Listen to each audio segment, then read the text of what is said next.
So when you think about Portable, you see the enfant terrible of Nigerian music. And somehow, while the initial response from the media has been, "Who be this guy? We're going to take him out of here. Like, what is he doing? He's so raw, he's so vulgar. He doesn't fit the preconceived notions of what respectability should be in society." But guess what? These strangers love him. Why?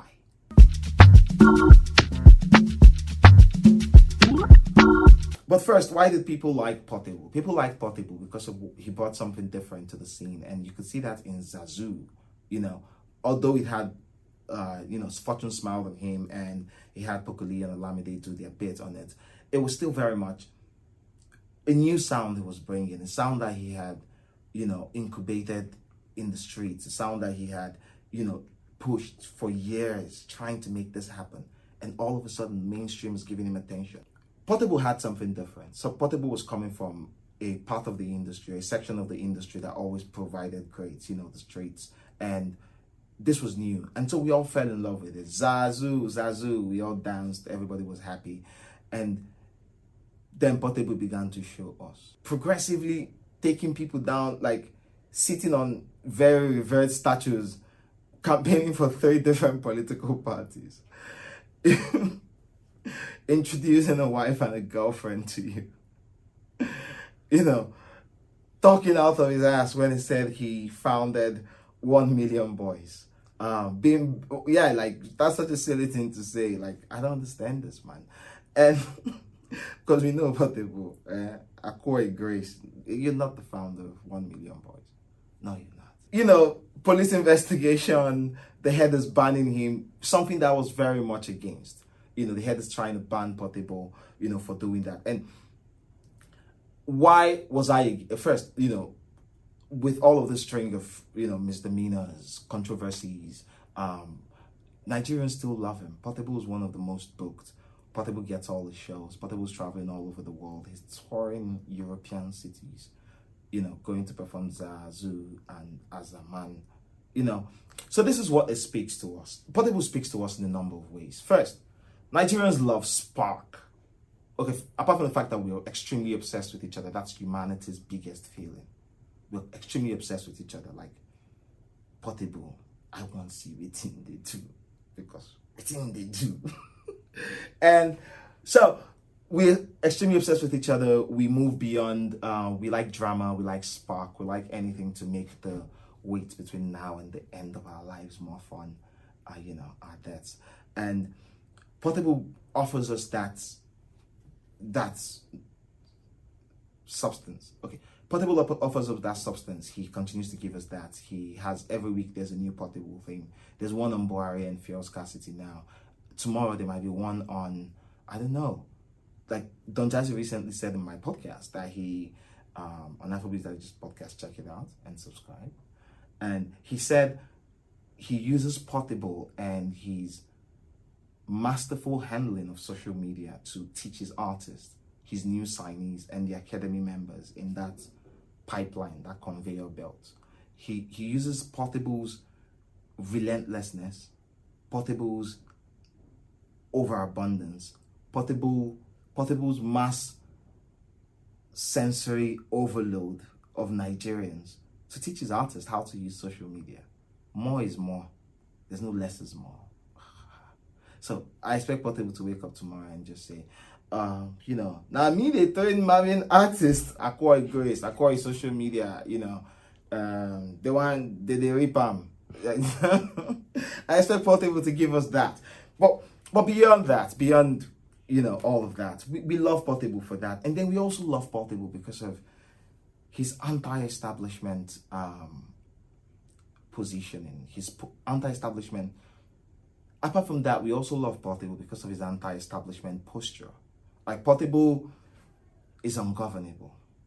And we all want to remain ungovernable. Like, the best way to go through life, Lagos, is to constantly tell everybody that Rashford's celebration means something new to you. Do people get that reference? Like this thing where he touches his head. It means I know well.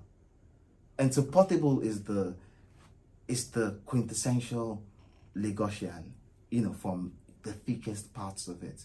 the parts where, sometimes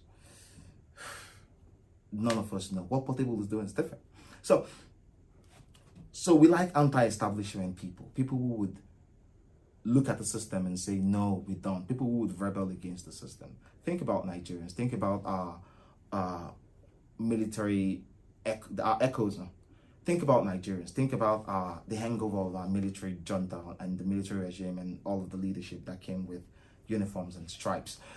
Now we still have that, and we're an oppressed people. Everything oppresses us, from the government, not giving us enough naira notes, and holding fuel somewhere, off the Gulf of, what's that place? Where did they fight war then? It was in, with Fernando Po, where the government kept our oil in Fernando Po. Oh no, I'm having fun. So, Portable, just by the mere fact of his existence, by his refusal to accept, servitude and conventionality and convention, by his refusal to accept servitude and convention, he's been able to prove to us that he's been able to tap into that parts of us that just want to rebel. The same parts of us that was tapped into at some point by Naira Marley, with the Malian gang, no belt, no trouser, remain ungovernable. Now, Portable is more ungovernable. This is someone that went to Italy, and in the club, and then he made a video dragging the producer for taking him to a club where they're shooting gun. Portable, why not there they book you? And saying your money don't go. That's Portable. That's the person. That is the character, the maverick. No, he's not the maverick. Maverick are for people eccentric, and maverick are for the people who, come from the other side of the industry, the tush side of the industry. Over there, we call it Raz.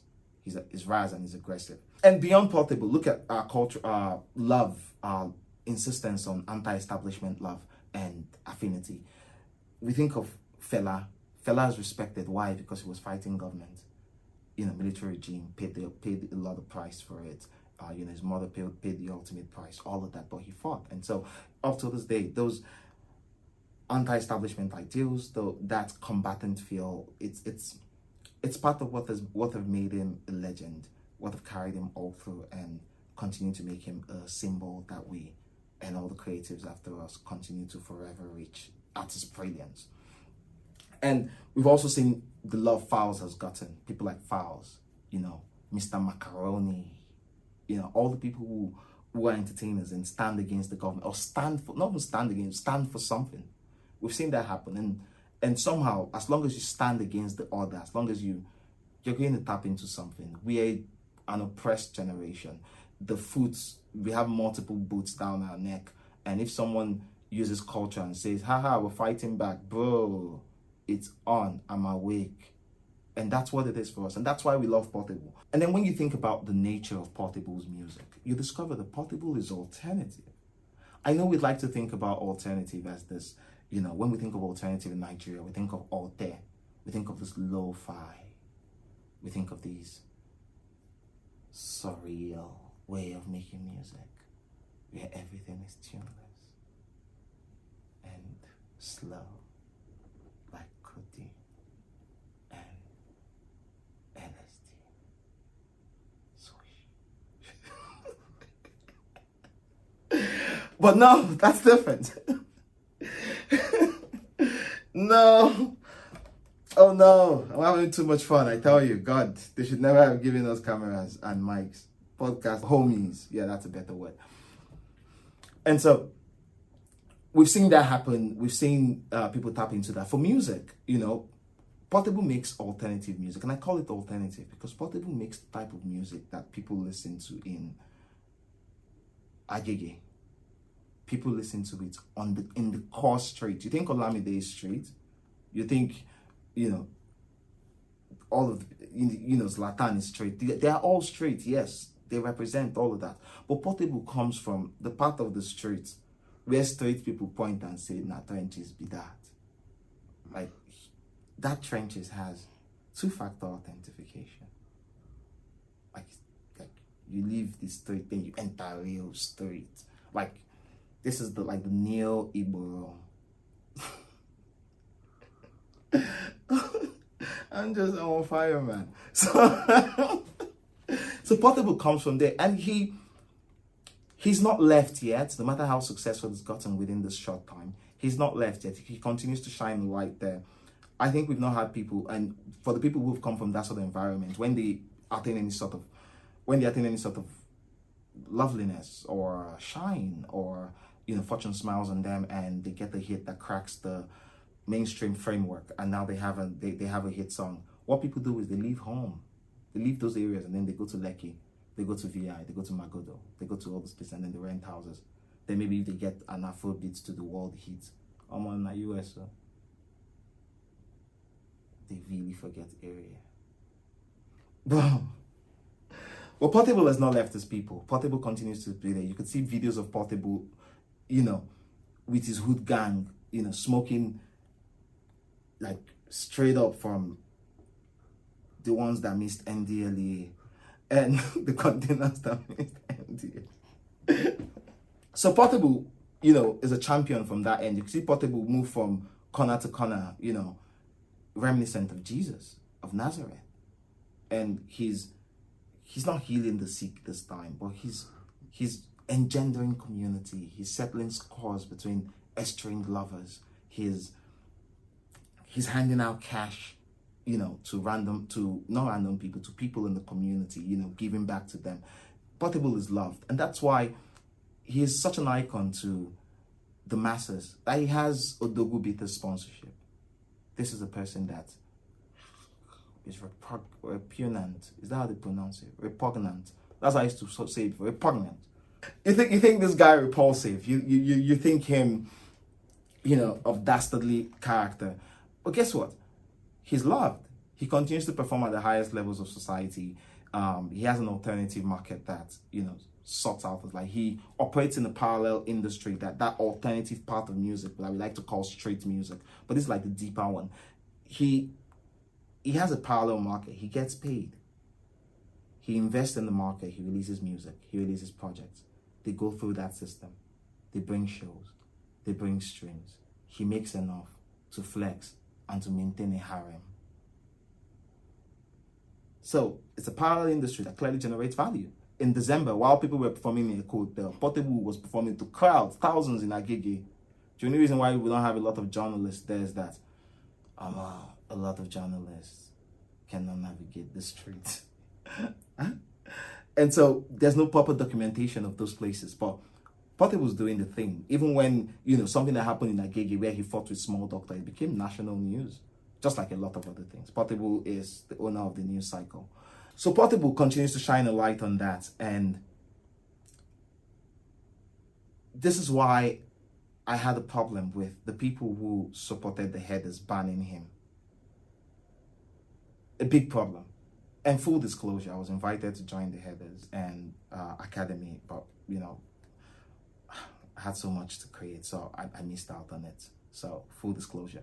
But I had a problem, and I publicly stated it there, that you cannot take the product of a culture, of tradition, of engendered lifestyle, of a demographic, from where the art comes from, and say, hey, because you people have expressed this way of life in this art, I'm going to take it, I'm going to put it on all these platforms, and I'm going to try to give it something. But the moment you see the raw materials, the lifestyle, the parts of this, the unsavory parts of it, like the moment you see them slip out forward, you would try to cast down not just the artist or in all the forms. You try to punish it. You punish the music too, and I don't think it was fair. I think it was not fair. I think Portable. Remember, once upon a time, there were people who trashed the headers green room. People who climbed the stage and tried to fight. Did the headers suspend them? Because she thought Portable was an easy fish. That in itself is injustice. Forget all the brand. We're going to America, blah, blah, blah, blah, blah, blah, blah, blah, blah. You're Nigerians. So, and you know, this is our reality. Like, the reality of Portable is the reality of millions of Nigerians. And so they love him some more. He's a champion. He's a champion of the alternative. But we never see it like that. And Portable's music shows a lot of promise. You know, for that level that, you know, that brought him forward, the level that he's operated at. He's a dope artist, but, you know, greatness is relative. And when you think of artists who go big, there are people who scale these niche regions, people who scale these underground roots, parallel communities, and come into the mainstream, the light. Think of Thames, Grammy, Wakanda Forever. Remove Thames, then think of Portable, Acquired Grace. Yeah, exactly. So that's what I mean, you know, that substitute them. And then you find out that, or juxtapose them. You don't even have to substitute them. Juxtapose them, Portable and this, and then you discover that they operate in very parallel industries. But what we consider mainstream success is when the Portables cross into the Thames, into the Fireboys' lane, into that lane where they are, you know, trying to push Afrobeats to the world in the mainstream manner, cracking the global pop framework. But the music has great songwriting. Portable is intentional with his lyrics. Portable like he's in touch with the very realities of his existence. He doesn't shy away from it. He never lies about himself and who he is. And so that reflects in the music. Like, you could talk about Portable saying, why is Pastor carrying a bulletproof car? Like, why you no one go heaven, Pastor? Why are you protected more than the rest of the people? Like, why Pastor no one go heaven? That's the kind of music you get with Portable. And that's beautiful. And Nigerians love him for that. What holds him up is the production. Portable needs better producers. He just needs to step up his production game. He has the melody. He has character. He has culture. And he has an audience. But if he could push, I believe if he could move to better producers who could not change who he is, leave that fire, the rawness, the individuality, the authenticity, the originality, that spunk, but just put in a different vessel, you know? Come as you are, but you go wear different clothes. Just put in that vessel in like more better beats. There's no way to go. Better beats, better sounding beats, better beats that, you know, come from, you know, a better study of the industry. That's what Portable has to do. And then the music is fire. So his writing is great. He's a good pen man. He's giving us all of this. So people love him for that. People can literally see the push he has. People can see the hard work he's done. People can see how he continues to push. He just needs to do that. And, you know, the mainstream would have this and all that. After we've seen other people who are more troublesome than Portable, by the time they get a number of hits, you know, and enter Grammy, all their sins are washed away. They become common people. This is why I've mentioned why people love him, but this is why I love Portable myself. I love him because he's Jekyll and Hyde. He's equal parts light and darkness. He provides balance. He is, you know, in this age of hyper-information, overabundance of this, we've found a way still, like in this age of all the express yourself or all that, we found a way to build a social contract that says we should appeal to a certain gaze, we should do things a certain way, and we should lean towards perfection in humanity. And in spaces where that illusion has become shattered, there's punishment meted out with cancellations and all that. Punishment meted out, social punishment. But Portable represents the kind of people who do not stick to those laws. He'll campaign for APC. He doesn't care if you cancel him. He'll campaign for PDP because his buy is there. He'll campaign for ADC because Sheila Bella. And it's him. He is him. He thinks he's him, and he's him. So I love him because of equal parts light and darkness. I love him because he represents like fluidity. He represents openness. He's like a child. He shows us how we ought to be. Some of it might be unsavory, yes. Some of it might be over the top, based on like the strength of your sensibilities. and your threshold for being offended or disgusted or repulsed. And that's it. But he continues to unapologetically be himself. So it is this generosity of spirit, this ability to share so much of himself, this connection to people, this everyone seeing Portable and seeing I'm seeing the clearest version of a person, no matter how interesting it is. That's what draws people to him, because on a certain level, we can all say, I trust Portable because he's human. And he continues to show us we need more Portables. We need more people who would, crack through pop framework, who would crack through this smoke screen, who would scratch the underbelly of our humanity and show us that, there's no black and white. It's all gray. Good is mixed with evil, or Portable's not evil, but good is mixed with bad, and there are many stops along the way between good and bad, and they all exist in the same place. So that's what Portable brings to us. Portable reminds us of us. We see ourselves in Portable. We see how we ought to be in Portable. That simplicity of it all. And ultimately, what would be a true test of Portable's strength and, the scoreboard would be the longevity of his act. Yes, I know there's bluster, there's spark, and there's dive and jive that comes from controversy. But what would really seal Portable's existence, as a music artist, is if he gets another kiss. Change production and he would be unstoppable. He's got the people, he's got the talent. He just needs some tweaks. I love him.